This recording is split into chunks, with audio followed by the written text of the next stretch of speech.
Day 45. Let's go to Santiago. I've just heard my first cock crawl of the day. So there you go, got some on my face. What are you filming, John? Filming these amazing eucalyptus trees. Got a trail to ourselves this morning. Can't imagine why. It's actually a bit lighter than my camera would suggest.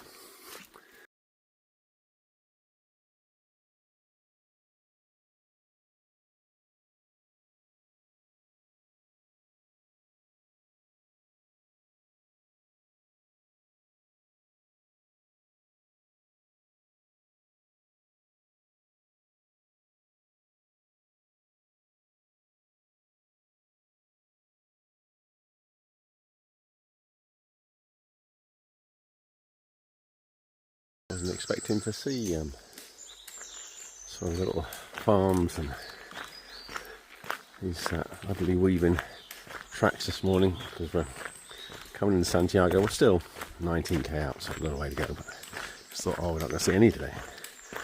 But we are. How lovely is this? I was thinking last night about pilgrimage. So the definition I've read quite a few times is it's more than the physical effort of undertaking a expedition onto a body of word. Lovely sound of water in it. It's more than the destination. It's the fact you're looking for something kind of along the way through your travels, and you have an open mind.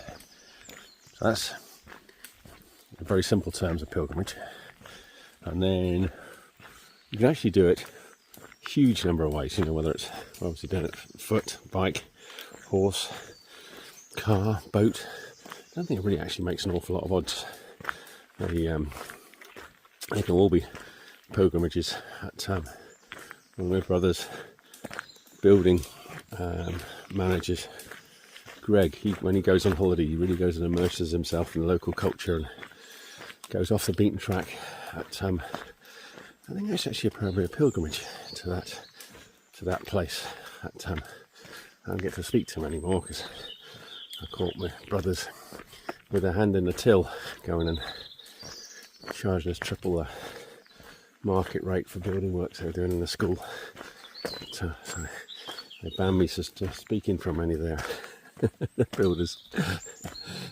There we go. Having said that, I think the most authentic way is actually walking. Just the slowness of travelling allows you time to think and absorb where you're going through. It's funny, we met a very religious, and I'm not at all religious. My closest religion is paganism, I think. And I've decided that my Pope is Billy Connolly, and that his archdeacons are Robin Williams and Stephen Fry and that Michael Palin, that David Attenborough. Okay, we could start a new religious order. So walking's the most authentic. It's that slowness and the rhythmic beat of the feet upon the ground, and the fact you can feel the ground. I've talked about it before. Hugely different sensation depending on what you're walking on. Even with these squidgy trainers I got on, as opposed to the Roman sandals. Wow, they were tough bunnies. And there's also the need. I like the idea of being inclusive, and of course we've all got different things. But the fact you actually carry everything you need on your rucksack, and because that's a heavy burden, that you're constantly trying to find things that you don't need. And so by the time you've done 45 days, which is what we've done here, my rucksack's pretty light. Once I got it on my back, I actually don't feel it. I genuinely don't feel it. When I pick it up to put it on my back, I can feel the weight in there. But that's part of the pilgrimage, actually realising how little you need in life. And so if you're not carrying your load and all the possessions that you require with you each day, then you're missing some of the opportunities of the pilgrimage. And then of course you can do a pilgrimage anywhere, but there are some advantages in doing one like this, the Camino Frances. One is rural Spain is absolutely awesome, and it's just really nice getting away from the normal views you get in 21st century Europe. It really is rural. Huge diversity of landscapes. The infrastructure, I mean, it's just nuts. You know, all the cafes and the albergues. Also, how cheap it is. You know, you can spend €8 to get a bed for the night, and €12 to get a 3-course meal, including all the wine that you can go and drink. And then every pharmacy, has a huge range of foot care products and a huge knowledge of what you need to look after your feet. So there's some real big bonuses with coming on a designated Camino, and then also the fact that people who come on the Camino come from all over the world, so you get this incredible diverse range of cultures. Can't say I've seen any Afro-Caribbean, and of course there's another big gap with Muslims, so you know but other than that, it's pretty much the whole world. And then because we've all come on it, we've all got very different reasons, but we've also got some very similar reasons that we're kind of opening ourselves up to experience nature. Also, the bit I was talking about was this French guy who's very devoutly Catholic, and very critical of the lack of religion on the Camino. I don't know. I mean, every town we go through has a chapel, and it's really rare that chapel doesn't have a service every single day at 7 o'clock for pilgrims. So if you want to have that deep religious connection, it's definitely there. But what was fascinating is we were going around doing a normal thing at the table, saying who we were, where we're from, why we're doing the Camino. I said for me, it was that connection to nature. I've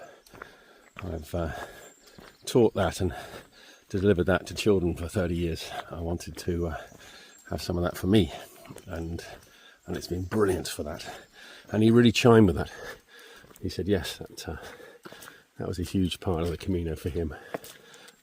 We were smiling, I mentioned it on camera yesterday, that there were people taking pictures of, so they were commercial pine forests and a line of pine trees, and they do look pretty. It reminds me of the Lion, the Witch and the Wardrobe, and but they clearly hadn't seen that before, and so even though they're doing the last 100k walking in this week, I guess they'll be doing it. They're getting some of that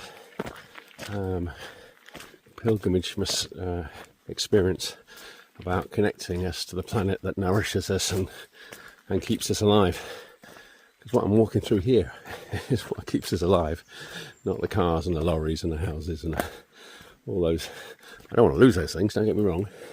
But would I want to sleep in the woods tonight? Well, that'd be all right. I can be watching Ray Mears. I did a lot of expeditions down on Dartmoor in Devon, and it's always really wet. Actually, not always, but most of the time it is. And one of the challenges is, you camp one night, that's fine because everything's dry.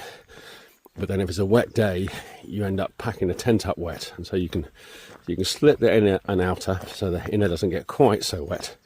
But then when you do the second night's camp, the inner is incredibly damp, the outer is absolutely wringing wet, and so every subsequent day you spend out on Dartmoor, so everything's getting wetter and wetter, and it ain't going to dry. And it was fascinating watching this. Ray Mears was doing some training with the SAS, and he was saying, it's a rainforest down in Dartmoor, and 3 days is about a sort of maximum really that you can comfortably camp out on Dartmoor before you need to go and get yourself dry. And then a separate program with Ray Mears, I was watching him in Canada, and he was saying actually with a tent in Canada you can live indefinitely, because you put the tent up, it doesn't have a base, so you go and cut out sleeping mattresses from the snow and bits and pieces, and you put a tent above, have a stove, you light the fire, and so the top of the ridge of the tent inside gets to 80 degrees centigrade. And so he said actually you can dry your stuff out every day, which then means you can live for an indefinite period of time in that wilderness. I thought, oh yeah, that's interesting. We're in a climate very similar here to Dartmoor. Although it's fun to go and camp out in the woods for 1 or 2 nights. Your sleeping bag starts to get damp, your clothes start to get damp, and it starts to get less exciting, and you suddenly realise that your warm, dry home in your tumble dryer and your settee, you appreciate those so much more. It's lovely going into the woods, lovely coming out of the woods. I spoke before, I think the margins are where the exciting bit happens. It's the margin between the wood and the countryside. Look at that. You might wonder why Kerry's usually in front of me when I'm videoing, and it's because somebody mentioned that the tick tick tick of walking poles is annoying. So when I do a video I try to drop back a bit so that then we normally walk together. Cracking view, all the clouds and the trees. Look at that. And the other bit I found walking Camino is I love nature, but I actually kind of like it even more when it's like you got that house, where man lives with nature. That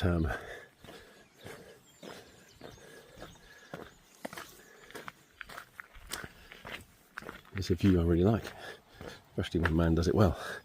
Sometimes it can be surprising. Remember that big high-rise that was metal clad in rusty iron? That it should have been an eyesore and looked horrible. Actually, somehow it didn't. Looked really cool. Some architecture is astounding. Some of it's mediocre, and some of it's plain like Christ. You built that on a budget, haven't you? Its only future is to be demolished. Well, the weather's been nice for a moment, especially a wet day today, but we'll see.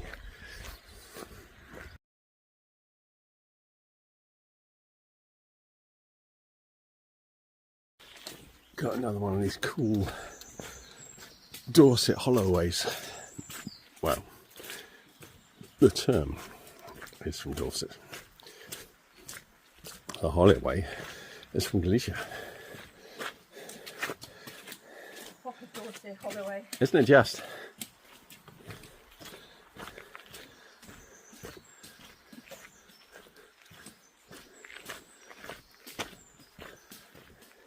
Watched a documentary about buildings out of wood, and apparently in Europe we can grow enough wood sustainably to build all the houses in Europe every year on year.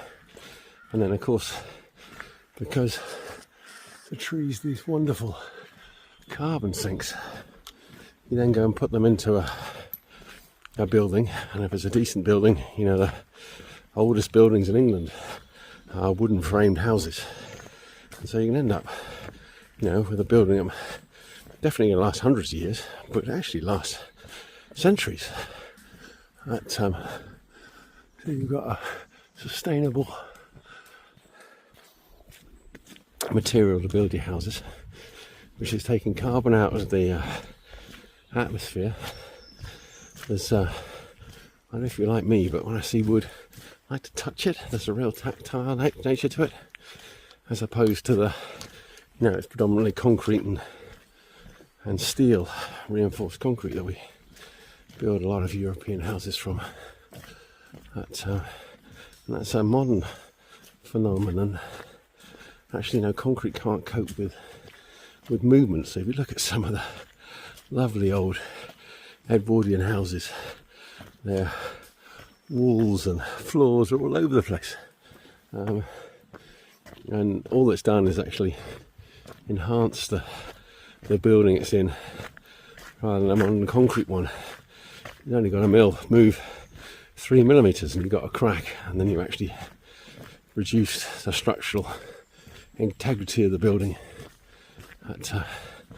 And it's okay reinforcing stuff with steel, but if water gets in touch with steel, it rusts, it expands, pops the concrete.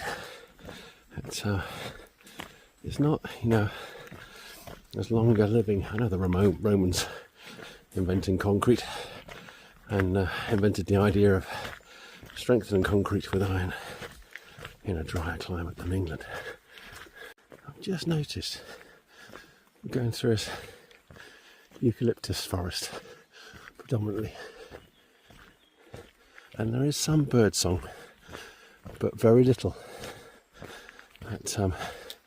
Rather, when we go through the native broadleaf woodland, it's alive with birdsong.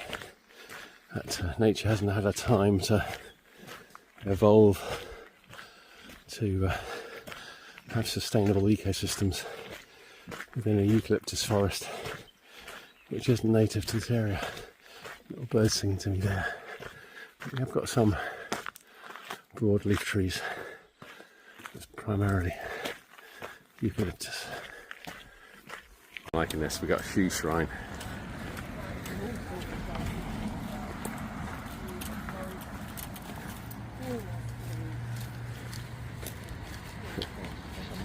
One Camino.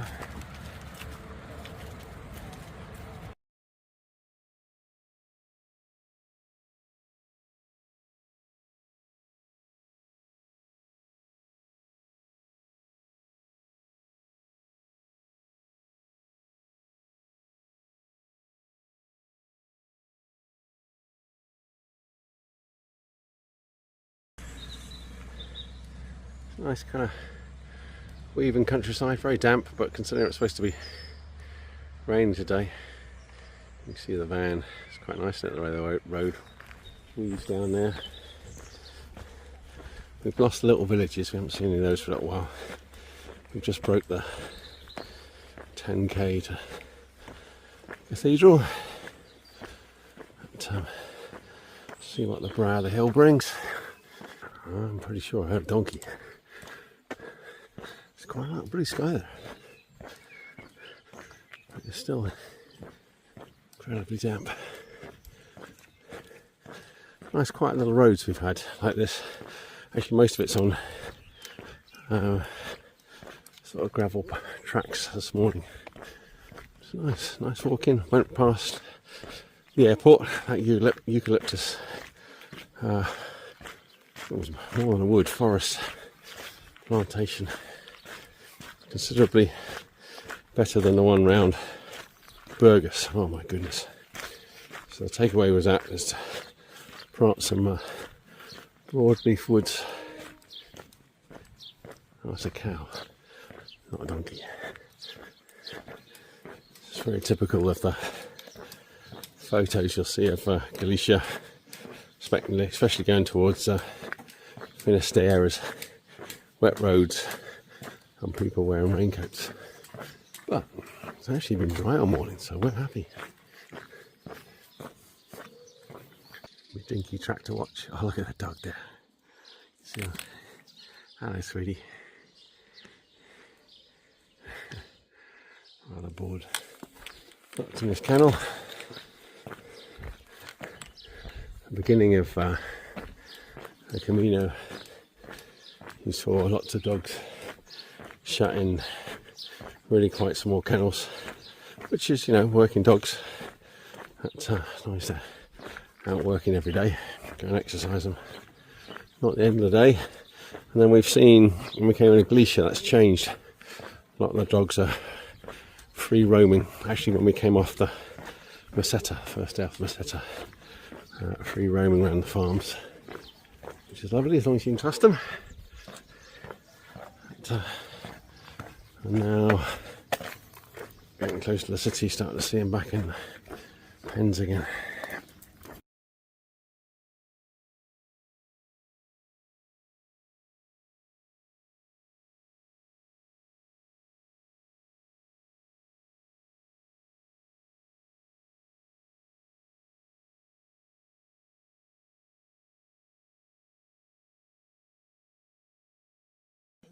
Got a horse for an itchy bum.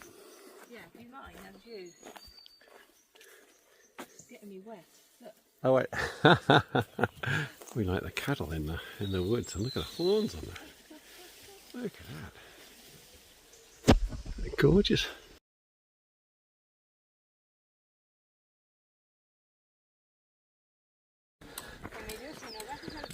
Just had a bit of a boring drag past the factory. Nice for the maize, and I'm guessing a crane hire place. Bound to hit the suburbs at some point. Points of interest. Loads of steam coming up from a chimney. A weeny, where is it? Somewhere, there we go. Little bit of blue sky. And then this crane is something else. Oh, that's quite a nice one. Of course, it's not a crane, it's a platform. It goes a long way up.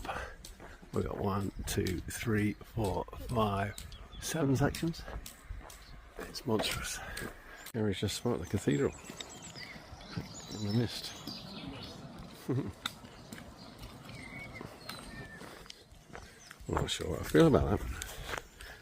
I can't quite figure out what all these units are. It's almost like the forces, but sure it's not. Yeah, luckily for us, the Santiago is not the finish. Yeah, Muxia, which I've been pronouncing Muxia up until recently, is our end point. End of the world in the sea. Woohoo! Looking forward to that. Excited, way more excited than the cathedral. We've got some goats. Well, you have to take my word for it. If you can zoom in. One's just disappeared, that one's trying to eat a tree, as goats do. Come on, focus, there we go. This one is talking to me, saying I'm cheesed off for the rain. It's got a decent beard. Hustle and bustle of city life.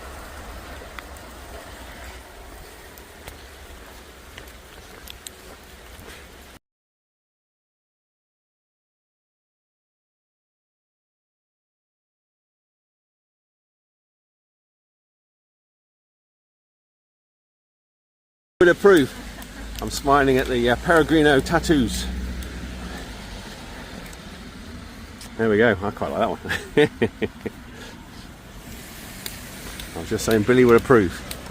He said everybody should be inked, and anybody that doesn't put a tea cosy on their head when they're given a pot of tea is not to be trusted. I'm with you, Billy. So we're just going through the drossy bit of town that most towns have. Sure, when we get to the old town it'll be lovely. Of course, it's not helped that it's raining today. Got a lovely wide path to walk up with some trees. It's amazing how the weather changes your disposition. There was some blue sky, some slightly brighter sky. Not just shades of grey.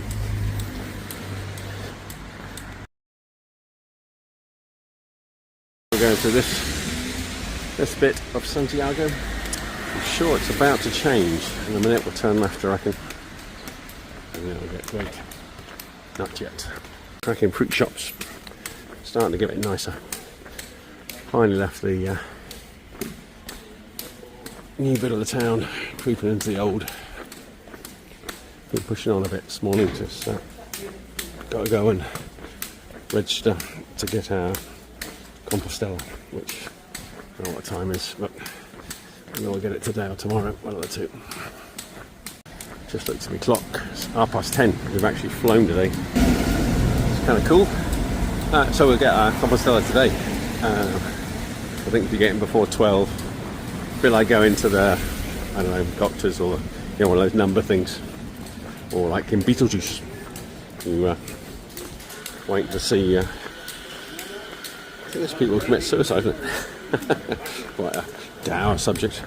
But in the Beetlejuice film, when they're set up, they're waiting to go and see enthuse tatoriums. Closer we get, the prettier it gets. So the closer we get, the prettier it's getting.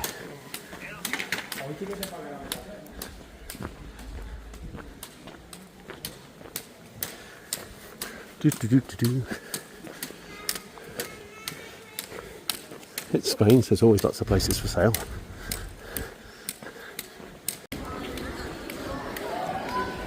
Doing the normal bit, trying to figure a way. Lined up there.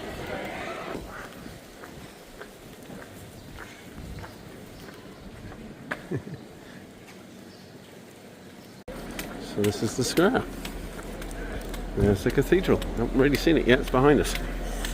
You too. Take a photo of you too.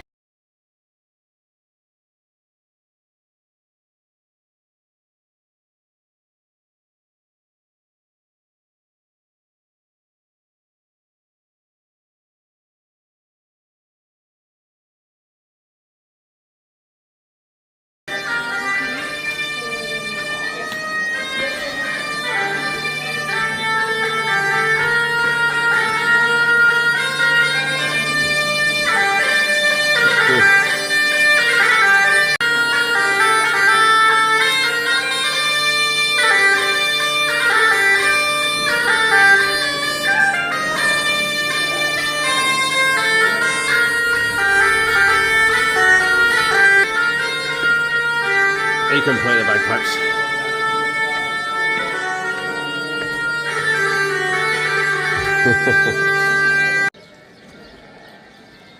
We've been a little bit quick. Went into the Compostela office expecting to get a time slot later on today, and we got our certificate straight away. Mind you, we were in at 10:30, so there we go. What sort of Camino? Coming on the Camino is all about clearing out. You can buy loads of stuff too. Not that we are.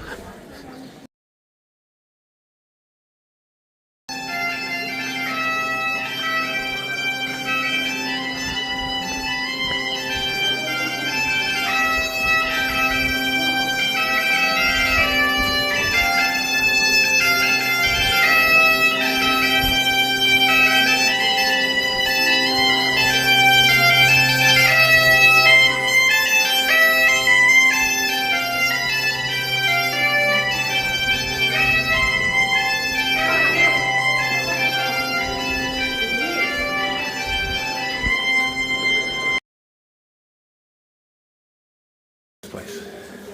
The size of some of these 500 quid. 42 quid will buy you a churn. 117. There's a solid oil there. £1,000 for a cutlery set, crockery set. It's an impressive crockery set. Still 1,000 quid. Jesus. I like that. This city's nuts. It's like Leon on steroids, or Pamplona. It's really nice. I'm just looking for a supermarket, but you get no mobile phone signal. All these granite buildings, tight little streets. Nice dog. No big surprise, no mobile phone signals down here. Like the funky cows. Like the lamps too. Oh, I saw some of those in one. Gaudi's Palace was. Cockerels. Cockerels that don't sing. That's where we're heading to next. Well, utterly utterly lost in these little streets. It's actually lovely.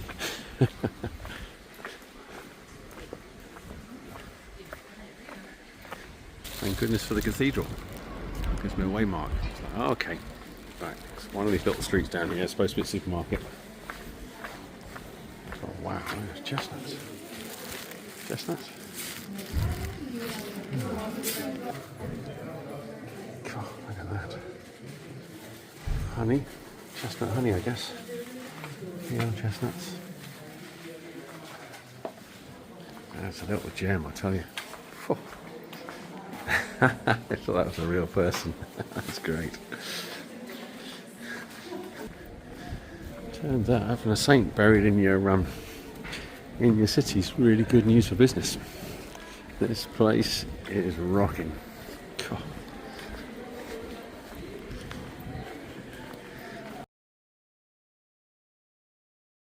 Wet. I like this. Look, it's coming out there.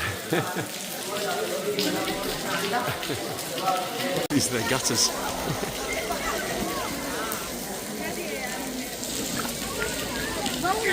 The kids keep running underneath it.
It's like Pamplona and Lyon mixed in together. Right, so places. I think there's a pilgrim now, it's at 6:30. Wow.